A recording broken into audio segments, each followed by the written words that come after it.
Это самый сексуальный выпуск подкаста. Я пригласил сексолога Мадину Арзумову, и мы открыто поговорили про секс и как сделать его еще более приятным для своей второй половинки. Как сделать секс реально интереснее, вот чтобы он был лучше. Иногда даже есть рекомендация посмотреть порно. Я задал вопрос, который интересует всех мужчин в мире. Но если это не меньше 2 сантиметров, то нет. Мы обсудили все запретные темы. Секс — это же реально же просто часть нашей жизни, как без этого? Обязательно досмотри этот выпуск до конца, не забудь подписаться и поставить лайк. Это очень важно для меня и моей команды. Приятного просмотра.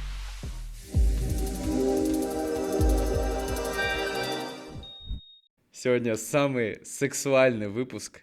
Если честно, мне очень не терпится задать. У меня много вопросов есть. Сегодня у нас очень крутой эксперт Мадина, сексолог-психолог и... Гештальт-консультант. Пожалуйста.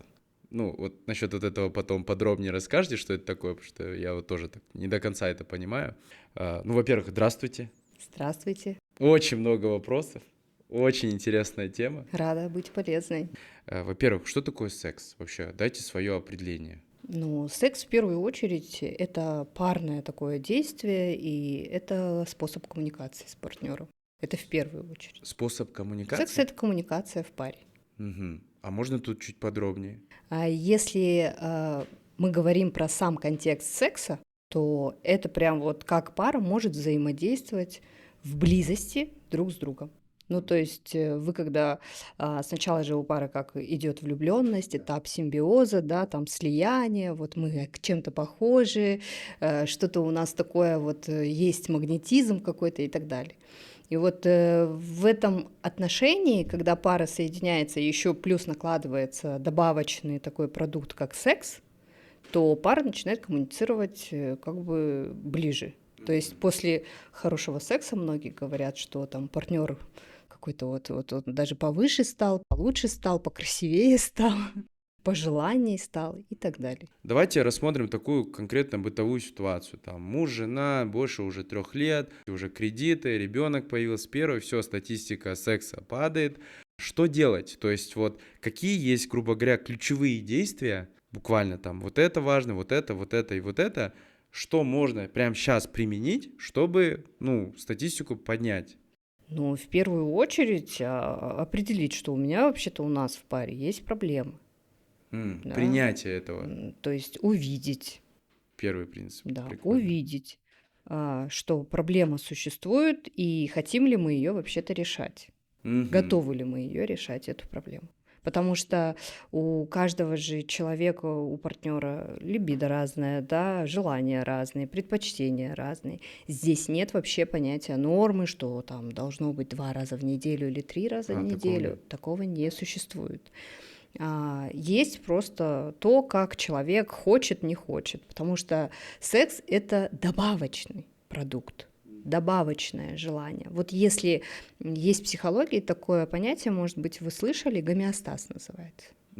Когда я слышал, но давайте еще раз. У тебя состояние такое вот, норма тебе, хорошо. Вот потребности базовые удовлетворены. Ты выспался, ты сытый, ты в туалет сходивший, у тебя там, если ты захотел побегать, ты побегал, у тебя все окей. Гомеостаз, такой баланс, то, что мы называем, да. И вот из этого баланса у нас есть добавочное желание, и это может являться тем способом удовлетворения потребностей, например, как секс, как удовольствие получить. Кто-то же это удовольствие получает, идет там с друзьями, кто-то это удовольствие получает, может быть, чем-то занимается, хобби какое-то, не знаю, может быть, рисует, может быть, выпивает, удовольствие получает, а кому-то нужен секс. И вот из этого гомеостаза, вот чтобы хотя бы начать хотеть секса, нужно хотя бы к этому гомеостазу прийти, к нулю, к балансу. Окей. Да? Это не про дзен-баланс, это про гомеостаз. Это такое состояние, когда твои базовые потребности, благодаря которым ты не умрешь, удовлетворены. Короче, простым Еда, языком. сон, да, в туалет сходил, да. Если в жизни проблемы, все плохо, не до секса. Когда база удовлетворена, то уже можно и об этом поговорить и подумать, да, условно? Да, это в случае того, что вы задавали вопрос, как быть, если в паре вот это вот Да, нарушение, да. а до этого секс был. А есть такое, что один из партнеров, наоборот, удовлетворяет свою потребность, как компенсируя вот неудовлетворение тех базовых потребностей. То есть То есть используют он секс, чтобы компенсирует, да, именно. закрыть другие Да, вопросы. Окей. Смотрите, первый момент — осознать, что есть проблема. да. Второй момент — это, наверное, диалог с партнером. Обязательный диалог. А вот в каком обозначить. формате? Прям садиться и говорить, что нам делать и как нам быть, как решить этот вопрос, как ты думаешь, да, для того, чтобы понять вообще, обращаться нам сейчас к специалистам или нет, или с чего мы начнем, какие у нас есть незакрытые потребности. То есть вроде бы крыша над головой есть, ипотека не закрыта. Так, что нам сейчас делать? Ипотеку закрывать, плюс как планировать секс? Давайте так, да, вот мы начинаем обсуждать в паре, как нам сейчас, грубо говоря, эту сферу жизни, восстановить или ее там увеличить количество, да? Теперь, вот тут какие, можно сказать, вопросы, куда направить диалог? Открыто говорить. Вот, да, то есть вот какие есть точно принципы, то есть открыто сказать, что условно, мне кажется, что что-то мы реже занимаемся сексом, нам нужно как будто бы как-то этот вопрос обсудить, давай, ты готов вообще, нет, там условно, да? Что еще важно тут узнать? Я вот в консультациях парных очень часто интересуюсь, а что вообще для вашей пары секс? Что для вас секс, что для нас секс? Давай обсудим, что для нас секс. Для кого-то это близость, для кого-то это понимание, что меня любят, для кого-то это самоутверждение, для кого-то это, может быть, просто снятие напряжения, да? И, прям задать вопрос, а что для нас секс? Может ли быть следующий вопрос, что-то условно, типа там, а что ты любишь, да, условно? Может быть, что тебе нравится и не нравится. Окей. Да, и тут мы встречаемся с реакцией, да, партнера своего, что нравится и не нравится. Но для того, чтобы что нравится и не нравится, нужно понять, а как вообще мне нравится. И женщины, они чаще ориентированы на то, чтобы не знать, как мне нравится. Они ориентированы на мужчину. Почему? Потому что женская сексуальность, она исследовалась более так, знаете, закрыта у женщин то овуляция, то ПМС, то там роды, то кормление, то еще что-то, да. То есть, а мужская сексуальность, она исследовалась как бы легче, больше. Открыто. Да, она открыта, да. Она инструментальная такая, Да. многие говорят. И тогда здесь про нравится, не нравится, женщина должна понимать, что ей нравится и как она хочет. А для этого есть такие когнитивные вещи, да, поведенческие. Что такое когнитивный? Когнитивный аспект — это тогда, когда мы познаем, знания приобретаем, да, и сексология... Получаем опыт, Да, и сексология фиксируем. же, сексолог чем занимается? Он образует, знания дает, это когнитивный аспект развивает. Он дает обязательно именно поведенческий, да, такой вот аспект. Это техники, практики, что можно делать, что исследовать и так далее. И вот тут вот этот вот поведенческий аспект исследования себя и получения знаний очень важно добавлять для того, чтобы женщина могла исследовать свою сексуальность и как она его привносит к партнеру, да, и говорит ему, мне нравится вот так. И только потом как бы можно добавить исследование сексуальности друг друга. Упрощаю, можно, да, как Давайте, я понял? То да. есть, что условно, вначале нужно понять, чего я хочу, Да. вот особенно женщине, да, Да. пронаблюдать, так скажем, опытно, да, за Да. собой, зафиксировать это, осознать, прокомментировать это и сказать, а что у тебя, да, условно? Да, как бы ты хотела. Всё. А там можно встретиться с разными Супер. предпочтениями. Я думаю, что после этого разговора уже будет какой-то сдвиг, да, скорее всего, то есть уже поймете обратную если связь. пара, да, соглашается и принимает решение что-то с этим делать, конечно, однозначно. Теперь давайте пройдем дальше. Что происходит дальше? То есть мы получаем обратную связь, и вот мы переходим уже, грубо говоря, к самому сексу, да? Вот тут вы говорили про какие-то практики, какие-то лайфхаки. Поделитесь, что нужно делать. Смотрите, очень часто многие предполагают, что сексолог следит только за сексом клиентов своих, да? На самом деле это не так, потому что у клиентов есть много хронической усталости, хронического стресса, тревоги, каких-то травм, да. И когда мы идем к практическим каким-то рекомендациям, нужно исследовать сначала, а почему у тебя сейчас нет желания, да? Ну, в чем причина твоего отсутствия либидо? Может быть, у тебя стресс, который накопился, да? Может, у тебя тревога с чем-то связанная. То есть я правильно понимаю, что чтобы, произошел секс в жизни, тут есть взаимосвязь со стрессом, который происходит в Если жизни. его нет в паре.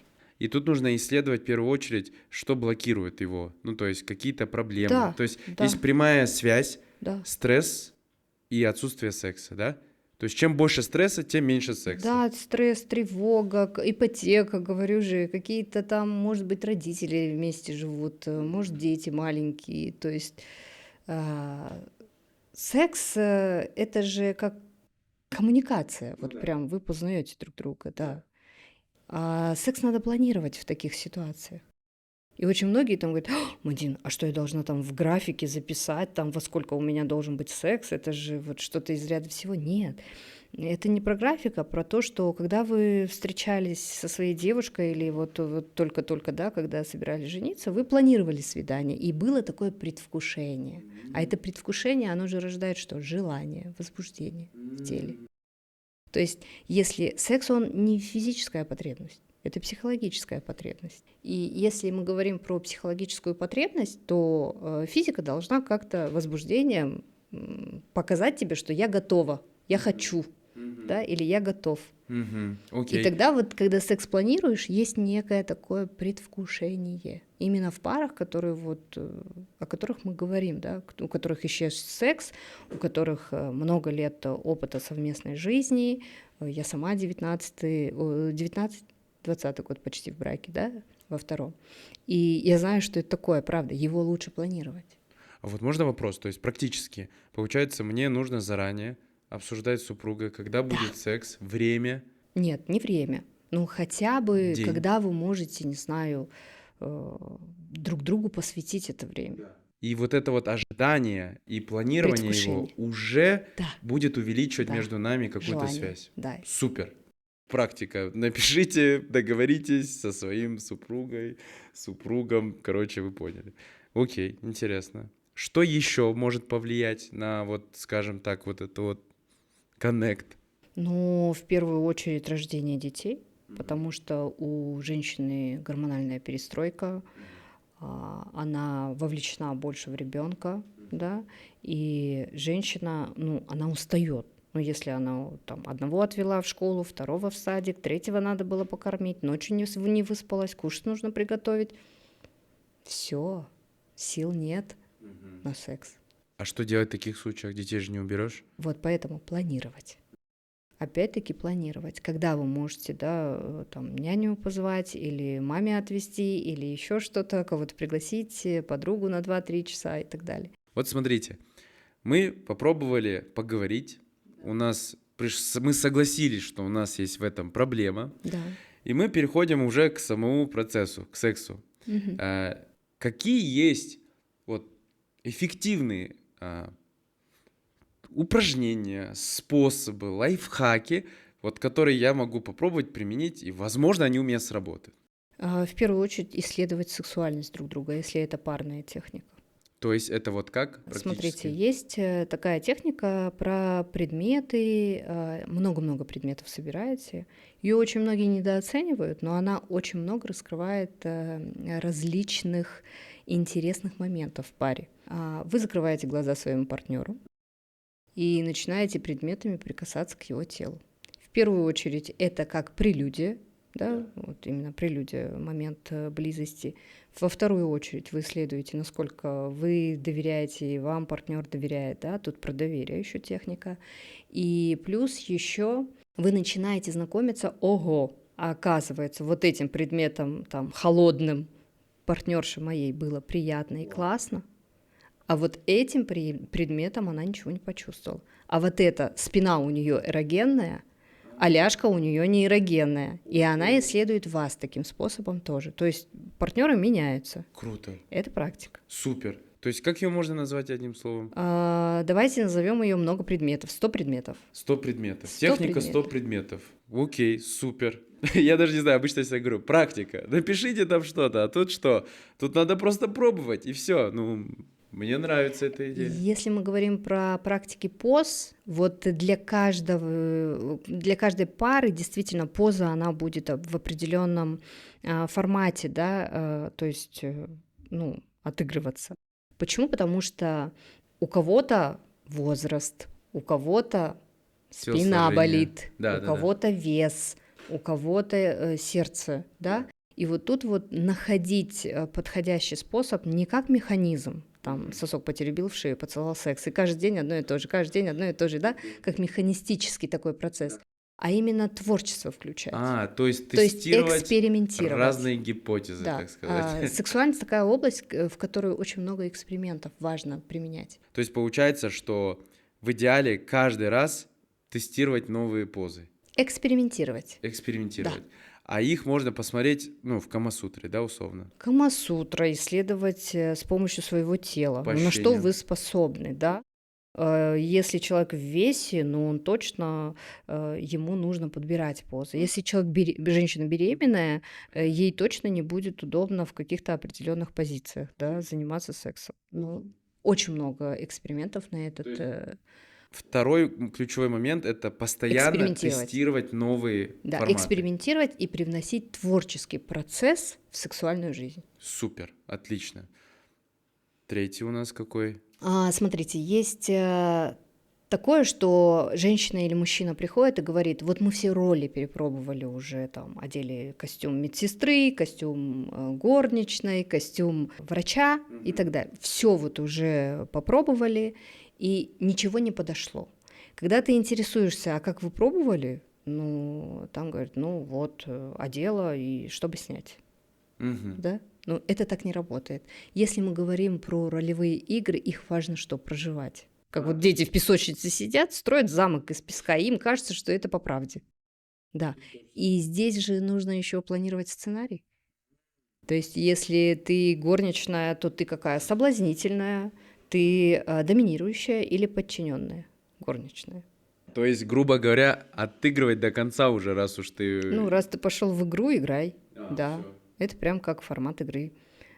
Для того, чтобы секс был таким, да, каким-то ярким, если хочется.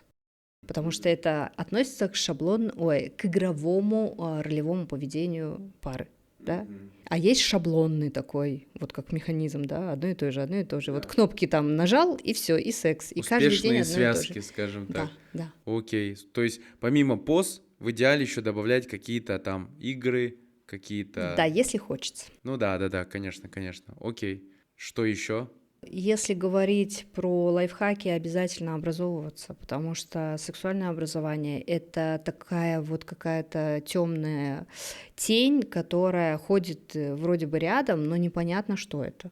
Получать образование, ну, хотя бы ходить на какие-то курсы, да. А вот что почитать, читать литературу. что посмотреть? Очень классный есть фильм «Мастера секса», Мастерс и Джонсонс его поставили. Есть и книга такая, написанная ими, и есть фильм. Этот фильм, он очень показательный в плане секса. Вот образование, оно и знание, оно все-таки понятность дает, да, как поступать, что я хочу и вообще какой у меня... Ну, как вот этот подкаст, это уже тоже ведь в ту сторону, Да, по сути, да. уже увеличиваешь знания, понимаешь, и уже начинаешь что-то как-то влиять на сферу, да, скажем так. Супер. А вот что еще можно сделать, чтобы... вот- Для такой пары я еще часто даю такую практику под названием «колесо сексуального баланса». Опа. Вот вы делаете колесо баланса Да. обычное, да? Но вы делаете колесо сексуального баланса, делите его также на 8. Я могу даже скинуть, да, презентацию вам. Давайте. А какие там есть сферы? Сфера работать, играть. То есть как вы к сексу относитесь, как к работе или как к игре, да? И сколько по 10-бальной шкале у вас вообще в самом сексе присутствует работа, игра, полярность такая. Страсть, да, и техника. То есть насколько технически вы владеете, да, какими-то инструментами, потому что многие же мужчины любят техники там, или женщины. Научите меня техникам минета, например. Да? И если она с собой не в ладу со своей сексуальностью, техника минета ей не помогает чаще всего. Поэтому насколько у вас технический секс, насколько он страстный или эмоциональный, да, насколько вы берете, насколько вы даете. Окей. Да, там прям каждую шкалу важно будет определить по 10-бальной шкале. И улучшать ее. Да, и вот когда на колесо смотришь, какие чувства, ощущения, что хочется улучшить, что хочется изменить. А когда на партнера колесо смотришь, что там с тобой. Может, у него игра зашкаливает, а у вас там на двоечке. А вопрос, это вместе надо делать? Но если мы говорим про парную технику, то да. А вот вместе комментировать друг друга надо или... Да, через вопросы, как тебе, что тебе хочется улучшить, что тебе хочется привнести в нашу сексуальную жизнь, да. Типа, условно, тебе как кажется, ты более отдающая или типа забирающая, условно? Смотрите, В таком бывает формате? такое, что восприятие брать-давать — это такое восприятие, опять-таки, индивидуальное. Вот когда я беру, да, если мне женщина делает приятное, Да. я беру это и даю ей в то же время там свое наслаждение, благодарность, да, и так далее. Это вот в таком контексте. То есть имеется в виду, это очень субъективно. Тут вы вместе оцениваете, Да, да? Это да. окей. Что для тебя брать и что для тебя давать. Потому что вы можете встретиться там с тем, что вот я тебе там отдаю все, делаю для тебя, но удовольствия она не получает. Оргазма у нее нету. И где тогда она берет?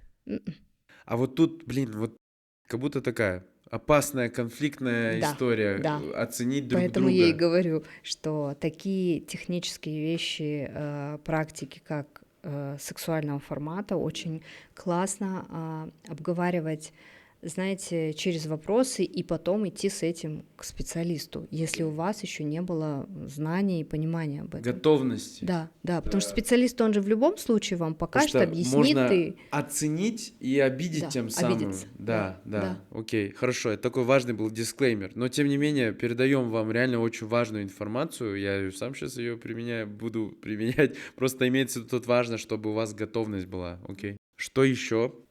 А что вам интересно? Ну вот именно, как можно сексуальную жизнь улучшить. Мне кажется, что здесь правда про вопрос вообще проблемы. Когда мы обнаруживаем проблему в сексуальной жизни, а я повторюсь, что секс — это добавочный продукт, это не базовая потребность человека, это не инстинкт. Это добавочное желание, которое я хочу. Секс для удовольствия, секс для наслаждения, секс для коммуникации, исследования друг друга. Да? Я познаю так через секс себя, какой я с этим человеком, партнером. Поэтому прям вот к специалисту, если нет знаний, я бы порекомендовала однозначно.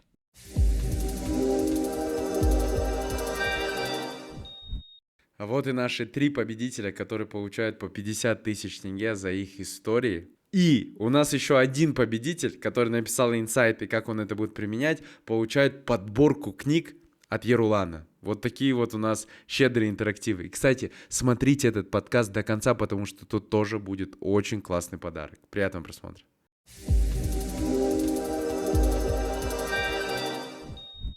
Если вот мы идем в упражнения, то, может быть, еще есть какие-то техники. Вот как сделать, как сделать секс реально интереснее, вот, чтобы он был лучше. Ну, есть такие техники, если говорить про, например, оральный секс, да.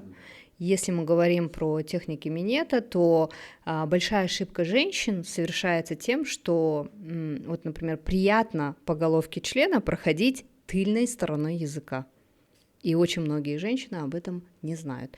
Также и оральный секс в отношении к женщине, да, кунилингус, то, например, у женщины ведь расположенность клитора, она бывает выше, ближе к вагине, да, и тогда мужчине что важно знать, как расположен, да, ее клитор, потому что самая эрогенная зона — это клитор. И тоже тыльная сторона языка, давление, то, которое нравится женщине, потому что если капюшончик клитора очень такой вот закрытый, это как, знаете, без обрезания мужчины Да, необрезанные, да, то тогда сам клитор не стимулируется, по сути. И поэтому капюшончик отодвигаем, делаем все тыльной стороной языка, чтобы Вот было так. приятно. Принято. Что еще есть? Есть на самом деле очень много способов массажа члена и массажа также вульвы и вагины. И это, знаете, про, опять-таки, узнать у женщины, как ей нравится и как не нравится. У какой-то женщине может нравиться давление, да, а какой-то женщине может нравиться, наоборот, легкое прикосновение. Есть еще очень знаменитая практика для женщин — это глубокое горло. Очень многие женщины приходят: а как глубокое горло, как его научиться делать? Научиться-то можно, но горло, оно, наверное, мужчине компенсирует вагину саму, да, узкую. Тут я бы порекомендовала больше заниматься интимными мышцами, с одной стороны, а с другой стороны, для того, чтобы глубокое горло получалось, очень важно выпрямить шею, сделать вдох или выдох, и вот тебе и глубокое горло, да? То есть многие женщины допускают ошибку вот с такой шеей, они делают минет. Это если мы прям говорим про техники минета и кунилингуса, да. Если исследовать массаж, то есть очень много различных вещей в массаже, потому что мужчины делятся на обрезанных, необрезанных, с чувствительной головкой, да, и это тоже важно знать. Вообще у него головка чувствительная или бесчувственная, у него какая эрогенная зона, где на стволе, да, самом, может быть, он подножник, может, он головастик. И вот эти части, массируя, у мужчины возникает быстрее, что оргазм. И также у женщины то же самое, потому что половые органы, они идентично располагаются до 6 недель в утробе матери, а потом как бы развиваются либо в вагину, либо в вульву превращаются, либо в половой орган, да, член. Поэтому очень много есть техник и практик на тему секса. Боди-массаж — один из видов. Просто берешь масло, если вам нравится тактильность, тактильные прикосновения, просто постелите простынь, которую можно потом постирать или выкинуть, да, и маслом делаешь боди-массаж, обтираешься телами. Не обязательно мужчинам бегать к боди-массажисткам, то есть это можно делать внутри, поэтому секс нужно планировать.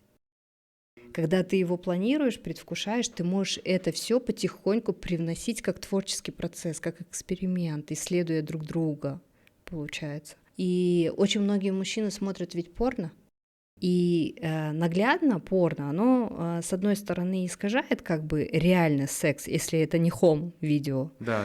Да, оно искажает, потому что там стоят очень много, да, медсестра, там камеры, кто-то там применяет какие-то препараты, наркотики и так далее.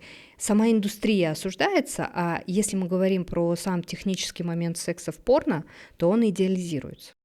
Это смазанные, там, увеличенные члены, очень там поющие вагины, и сама женщина очень много-много-много стонет, да, и так далее. Поэтому в реальном сексе как будто бы этого недостаточно. О, интересно. То есть, по сути, порно... С одной стороны, оно добавляет.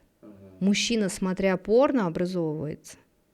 Как мне нравится, Я, как мне нравится. получается, образовываюсь вот так. Но это правда, потому что у мужчин же нет запретов на просмотр порно. И он, по сути, смотря его, ну вот порно, он смотрит, он хотя бы понимает, а как я хочу, как Типа мне некая нравится. насмотренность. Да, как мне не нравится, что я хочу и где я хочу, да. А женщина, она же меньше ориентирована на это. И иногда даже в пару, если отсутствует именно сексуальная близость и нет вообще знаний, иногда даже есть рекомендация посмотреть порно. Ну, А женщины меньше порно смотрят? конечно. Ага. Да, потому что у женщин больше запретов. Поэтому техник и практик на самом деле очень есть много. Есть даже кормление, когда ты завязываешь друг другу глаза, просто режешь на тарелочке продукты мягкого какого-нибудь консистенции, там фрукты, да, и просто подносишь сначала понюхать партнеру, а потом уже кормишь его потихоньку. Это тантрическая такая практика, которая добавляет пикантности, добавляет где-то духовности, где-то близости и где-то сексуальности. Тоже она очень сближает пару. Но опять-таки, если вы делаете такие практики, его нужно планировать. На это уходит время. И как мы замечаем, что секс, да, это тоже как вот спорт, туда нужно время. Если он есть в жизни, он есть. Если его нет в жизни, его и не хочется. Сложно было комментировать, конечно, с точки зрения вообще очень новая информация для меня. Спасибо. Будем применять. Вопрос такой, наверное, насчет каких-то, вот вы же сказали, духовности, да, добавляет.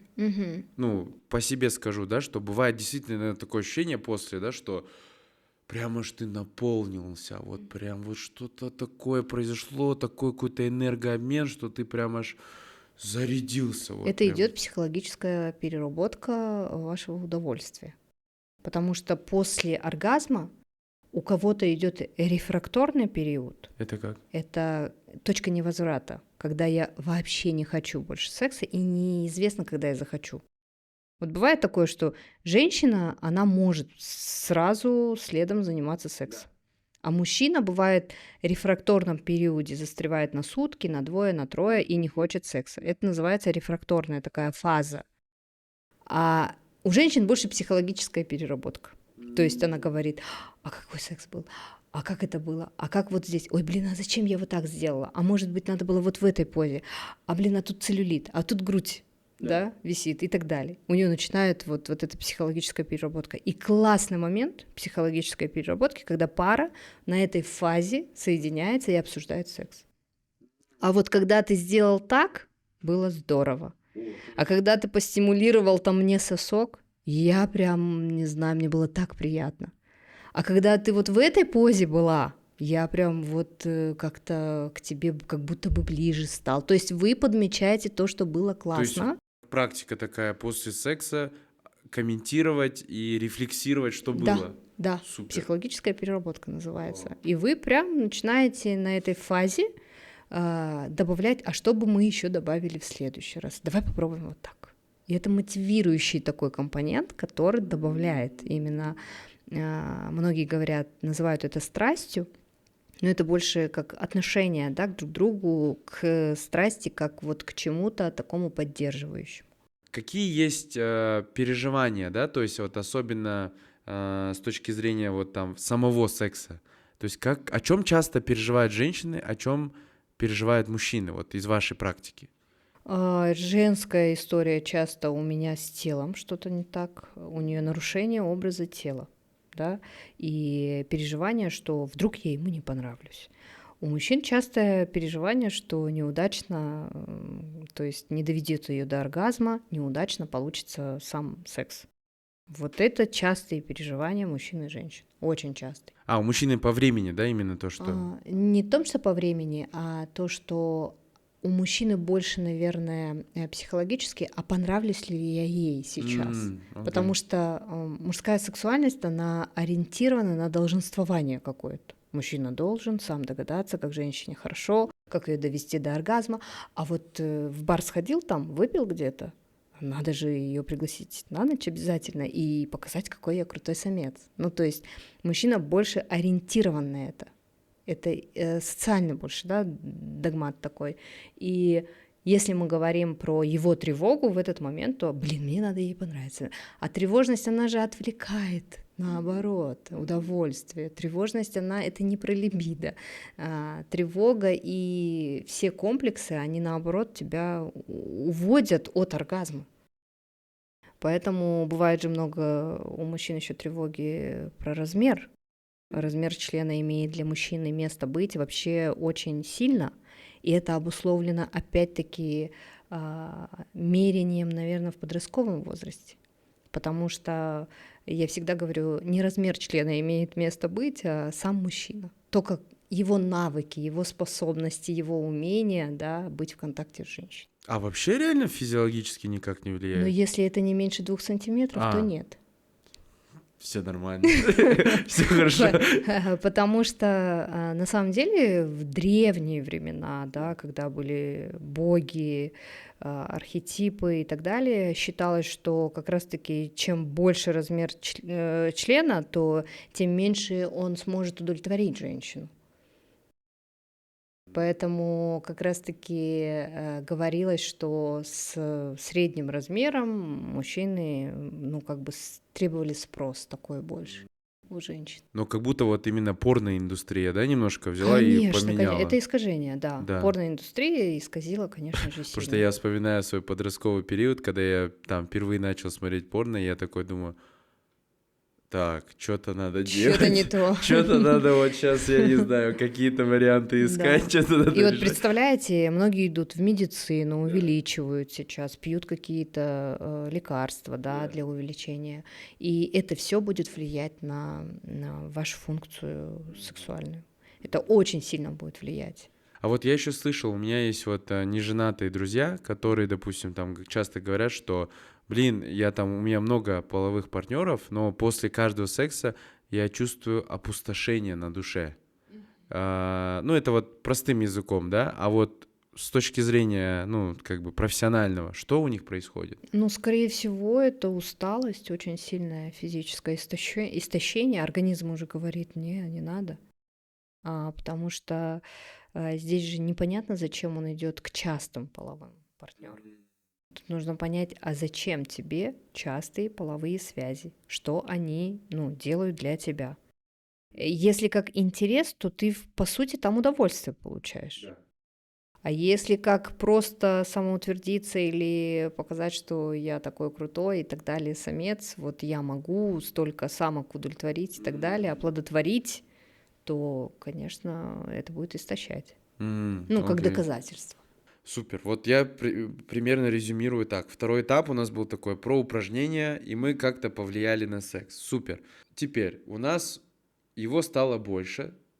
Обратно такие, да? Вот то, что вы сказали, но я на всякий случай узнаю. Есть ли какой-то, грубо говоря, идеал, параметр, как должно быть, в каком количестве, как по-здоровому? Нет, нормальность определяется от нормы пары. Вот если для какой-то пары измена это будет нормально, третий, это будет нормально. А для какой-то пары это будет из ряда фантастики. Для какой-то пары будет нормально, что они пользуются, например, дополнительными сексуальными игрушками. Для какой-то пары это будет табу. Поэтому нормы вообще в сексуальном поведении нет. Ненормально, когда ты, знаете, насильственно заставляешь, без желания идешь в сексуальный контакт. А чаще всего я встречаюсь с тем, что женщины часто идут без... то есть если мужчина может возбуждение демонстрировать, женщина не может его демонстрировать, да, то там появляется смазка, а смазку можно искусственно добавить. И если женщина идет без желания, тело еще не готово, оно не возбуждено, оно не сказала, вот все, пошли, я готова.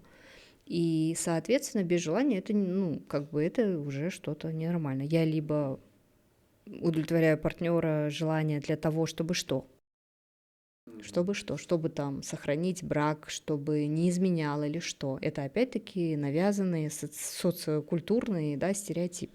То есть огромная часть в сексе лежит все-таки в исследовании психологии, да, чтобы понять вообще. Конечно, однозначно, поэтому я говорю, сексологи не следят только за сексом, Да. Они в первую очередь обнаруживают и исследуют именно, а что для пары, что для человека, как он хочет, а не хочет, потому что есть много таких историй, когда женщина говорит, у меня нет, я не хочу желания.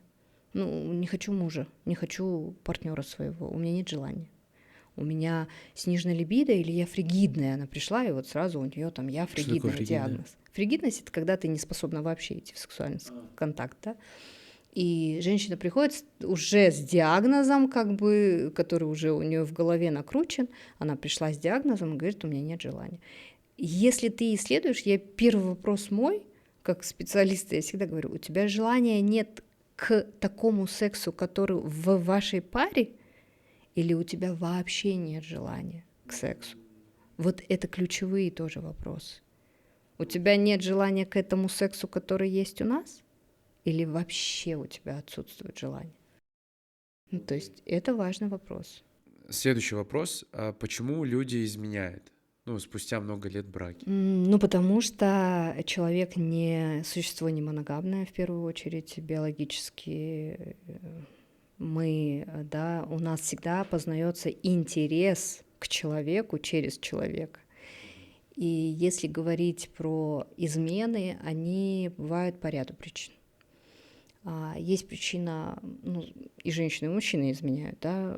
У женщин чаще всего это в эмоциональном каком-то Давайте контексте отдельно обсудим. происходит. Вот давайте начнем с мужчин. Почему изменяют мужчины? Какие есть основные критерии? Ну, либо от того, что не удовлетворяет, да, сами отношения. Тут мы не можем говорить только про секс. Да, Тут да, про конечно. внутренние межличностные отношения. Либо мужчина просто, как говорится, и много сейчас модно говорить, что темперамент у него высокий, да, что у него либидо повышенная, половая конституция повышена, а вот у жены пониженная, и он идет удовлетворять это на стороне, да. Как бы получается такой биологический аспект, как будто бы, но на самом деле биологически, опять-таки, у нас нет инстинкта, да. Инстинкт — это же неотменяемый такой рефлекс. Да. У нас больше вот запоминающие, да, психологические рефлексы. И если мы говорим про измену, и у мужчины возникла идея там пойти налево только потому, что у него темперамент там высокий, это говорит о его выборе.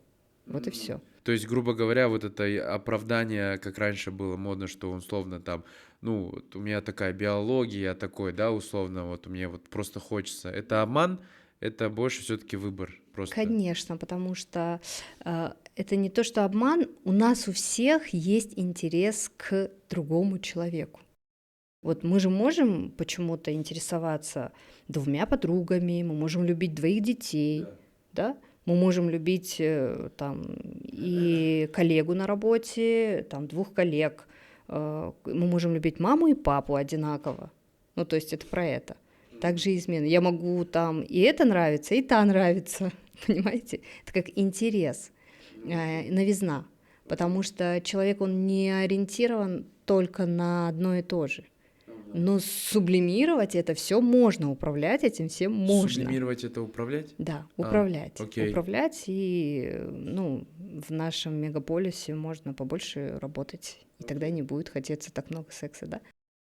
А еще одна причина измен — это очень многие у нас в постсоветском пространстве, наверное, выросли так, что мы живем с родителями, да. Нас приводят как килинок домой, и там килинка не знает, кто главная кошка в доме, кому подчиняться сейчас, да, мужу, свекрови или свекру и так далее, или вообще, может, я главная кошка в доме. И на этом фоне происходит какой-то кризис в паре. Потому что если пара не обговорила это все, не договорилась, не распределила роли, да, кто вообще какую роль играет в этой семье и кому я подчиняюсь, то тогда на этом фоне тоже может происходить измена, потому что там свекровка влезла, заловка не так посмотрела, свекор вот так вот сказал сделать и так далее. И на этом фоне тоже может женщина говорить постоянно безвылазно, да, мужчине, что она недовольна. А секс — это же удовольствие, это же вот расслабление, а его в семье нету. Конечно, он может пойти на сторону вот по таким причинам. А вот можно вот этот вопрос обсудить? Вообще, как я понимаю, это очень частая, да, проблема, именно причина разводов, совместная именно жизнь с родителями. Скорее всего, это у нас, скорее всего, да, так. В Казахстане, допустим. Наверное, в Казахстане, да, Шымкент, Алматы, Актобе, вот я работала в этих городах, да, по крайней мере. И да, это не обговоренность и договоренность вообще обязательств, функций, ролей в семье. То есть запутанно. Очень. Происходит очень. путаница. Да, ты не понимаешь, очень. кто главный, кто за что отвечает, и происходит... Ну и потом женщина, невестка, она же будет стесняться, Да, бы вообще секс-дело и иногда шумное бывает, да. И там нужно расслабиться. А если есть напряжение, то это вызывает, что если ты постоянно напряжение, хроническую усталость, хронический стресс. Ваше субъективное мнение вообще касательно совместной жизни, это вообще бывает ли гармонично? Или это, как правило, всегда несет какие-то последствия? М, Бывает, смотря что решает пара. Некоторые пары разделяются, некоторые пары соглашаются, некоторые пары уезжают в гостиницы, Да. и это классная практика. Уезжать, оставлять детей, на мой взгляд, очень удобно. Оставил родителям детей и уехал. Поэтому я и говорю, секс надо планировать в Супер. таких парах. Классно, классно, окей. Супер. Давайте теперь поговорим про женские измены. Почему женские измены происходят? Но это больше про то, что у женщин есть такой страх, знаете, наверное, вот прям потребность безопасности и защищенности. Если она не чувствует с партнером этой безопасности и защищенности, чаще всего она идет, ищет ее на стороне. Либо это женщины, которые очень, может быть, напряженная деятельность, да, какая-то, может быть, они очень увлечены там работой, и у них нет понимания близости в семье, ну, то есть эмоциональной близости, интимности. Она не чувствует поддержку там в семье, она не чувствует вообще какого-то контакта, диалога, и вот она измена. Потому что в таких парах обычно, неважно, женщина это или мужчина, как ты несешь как чемодан без ручки. Вот и выкинуть жалко без ручки, и тащить тяжело, правда ведь? Очень тяжело. Про измены понятно, интересно. Но вот смотрите, кстати, измены напрямую влияют на сексуальность, потому что чаще всего измена происходит в сексуальном контексте. И тогда сексуальная женщина, она немножко начинает там комплексы, стыд, я что-то со мной не так, я не такая, идеализация, вот это вот оттуда и отсутствие желания, дальше накапливается вот эта тревога и очень много проблем Это вы появляется. имеете в виду последствия секса? Да. Измены? Измен, последствия измен, да. Окей. А вот что делать тем, у кого произошла измена? Как после этого вообще соединяются люди? Но в первую очередь решать для себя, готова ли я дальше жить. И если два человека решают, опять-таки диалог. Да. Диалог, садишься, разговариваешь, что будем делать дальше, да. Если мы решаем что-то делать, дальше сохранять семью, сохранять брак, то прям заниматься этой сферой. И, ну вот многие женщины приходят на курс прорабатывать обиды, стыд, комплекс, там, вот я хочу раскрыть сексуальность и женственность, научиться практикам минета и так далее, чтобы быть совершенной. С одной стороны, как будто бы она приобретает знания и опыт, но с другой стороны, если это только технические моменты, а нет понимания, да, то это усугубляет все, потому что, ну, так это не работает. А какие вот, знаете, такие самые часто распространенные проблемы есть вот у мужчин, допустим, в этом плане? У мужчин это синдром сексуальной неудачи, То есть, синдром ожидания сексуальной неудачи. Это как будто бы вот мужчина же как бы ориентирован на то, что мужчина должен, мужчина больше сексуализирован, у мужчин больше там знаний и так далее. И мужчины боятся, что вот если он пошел в кафе, встретил девушку, и сейчас нужно же с ней переспать, а я не знаю, понравлюсь я ей или нет. Вот это синдром ожидания сексуальной неудачи. Как будто бы я уже мысленно, психологически ожидаю неудачу. И это все как раз-таки влияет на снижение эректильной дисфункции появляется. Либо отсутствие желания, да, либо бывает так, что наоборот, я изменяю жене постоянно. Это что? Разные случаи бывают. Очень разные случаи, поэтому я ведь не работаю только как сексолог, я еще работаю как гештальтист, да, как психолог, ну и у меня есть образование коучинга, ну как-то так. а вот у женщин какие бывают часто распространенные? Очень частая история это аноргазмия, то есть я не испытываю оргазм во время секса. Я хочу здесь развеять миф о том, что клиторальный оргазм неполноценный. Клиторальный оргазм – это полноценный оргазм для любой женщины. Очень многие женщины себя считают фригидной и не испытывающей оргазм только потому, что они не испытывают вагинальный оргазм. Но здесь очень важно, что первое, анатомию знать, да, своей вульвы, потому что у клитора вообще-то клитор достигает до 20 сантиметров у некоторых женщин. Поэтому здесь в клиторе очень много нервных окончаний. Нужно знать физиологию, анатомию. Интересно. Это частая история. И частая история женщины — это обиды, это не чувствую безопасности со своим мужем, измены, он изменяет мне постоянно и так далее. Вот это частый запрос. То есть получается, вот я резюмирую, да, что первое, мы обнаружили проблему, что у нас статистика секса упала. Второе, мы поговорили и согласились с этим вдвоем, что надо исследовать этот вопрос. Третье, мы значит, попробовали разные упражнения, техники. Да. Четвертое, параллельно наладили все свои в жизни балансы, да, баланс и сна, и здоровья, и питания, и всего прочего. Обязательно. Да, и как следствие увеличивается наш секс и увеличивается в целом. Вот если секс увеличивается в жизни, что происходит там, в таких парах? Мне кажется, что если увеличивается секс в паре, которые хотят этого, то происходит близость. То, что мы называем любовью, то, что мы называем прям контактом таким. Коммуникация происходит классная, мотивация, потому что секс как мотивационный такой компонент, он двигает пару как будто бы дальше. Как будто бы если у тебя все классно и в сексе, да, ты удовлетворяться умеешь совместно, то тогда у тебя есть мотивация что-то дальше достигать, добиваться, что-то делать и так далее. Но есть пары, которым это и не надо, которым секс вообще не нужен. Есть такие пары. Как вообще с детьми про секс разговаривать? Если мы говорим про детей, есть возрастная периодизация, возраст. В 3 годика очень часто ребенок осознает свой пол, я мальчик или девочка. Он говорит: о, мальчик или девочка. Ему начинает интересен другой пол, это женский, если он мальчик, да. И, соответственно, он бежит с этим интересом к папе или маме.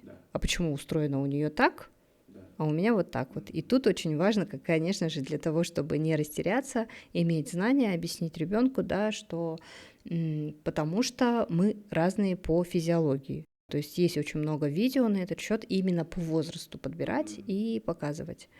А если мы говорим про петинг, про полюцию, когда появляется у мальчиков, да, не нужно стучаться и говорить выходи, я знаю, что ты там делаешь, да, и так далее, потому что мастурбация появляется у ребенка в возрасте где-то сейчас 6-8 лет.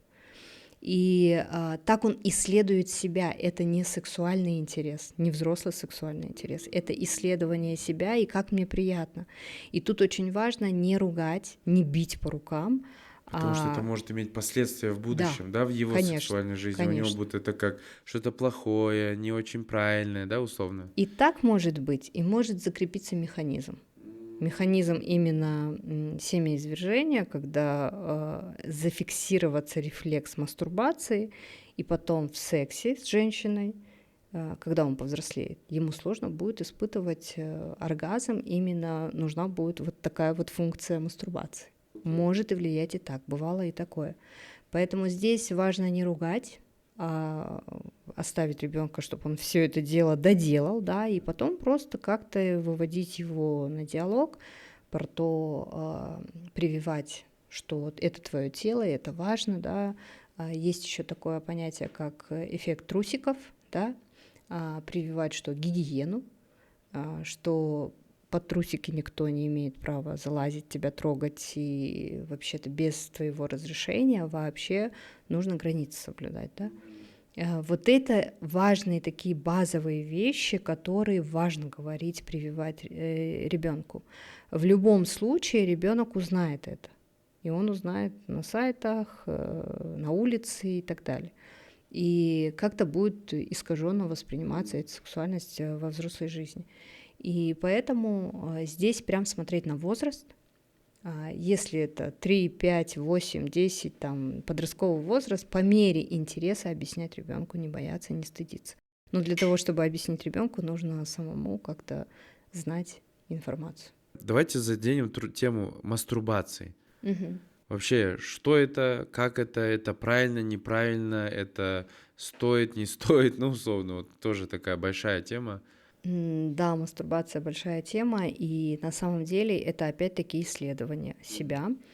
Если мы говорим про исследование, это нормально. А если мы говорим про уже дисфункцию какую-то, да, если вот мастурбация становится единственным способом разрядки, когда вы живете с партнером, с партнершей, то это уже как бы, ну и это мешает вам в паре, то тогда, конечно, тут нужно решать вопрос. Поэтому мастурбация — это нормально, мастурбируйте, но не во вред себе и своему партнеру, да, как бы так. Мы в конце дарим обычно от наших гостей какие-то подарки. Что мы можем подарить от вас?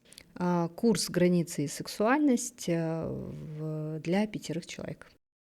Как всегда, я напоминаю, инсайт и практику. Ну, то есть, как вы будете теперь вот этот вот инсайт с подкаста применять в своей жизни.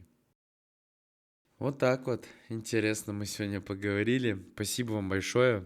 На самом деле для себя я вот извлек много интересных идей, как вот именно упражнения, практики, то, что вот обязательно попробую. Это как бы очень звучит сейчас некомфортно, неудобно с точки зрения, ну вот обратно такие общественные такие вот ярлыки, да, что это там яд, да, что это неправильно, но, блин, ну секс, это же реально же просто часть нашей жизни, как без этого? Да, добавочное желание, которое дает и приносит удовольствие, ну и коммуникацию в паре. Поэтому занимайтесь сексом, пусть у вас все будет хорошо. Спасибо Да, вам главное большое. здоровым сексом.